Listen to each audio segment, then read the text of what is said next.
സമഗ്ര ശിക്ഷാ പദ്ധതിക്കായുള്ള ഫണ്ട് സംസ്ഥാന ഖജനാവിൽ നിന്നും ലഭ്യമാക്കുമെന്ന് പ്രഖ്യാപിച്ച് തമിഴ്നാട് ബജറ്റ്.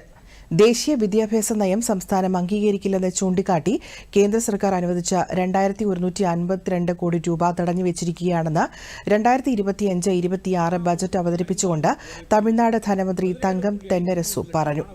സർക്കാർ സ്കൂളിലെ അധ്യാപകർക്കുള്ള ശമ്പള വിതരണം ഉൾപ്പെടെയുള്ള കാര്യങ്ങൾക്ക് ആവശ്യമായ പണം തമിഴ്നാട് സർക്കാർ സ്വന്തം നിലയ്ക്ക് ലഭ്യമാക്കുമെന്നും മന്ത്രി പറഞ്ഞു.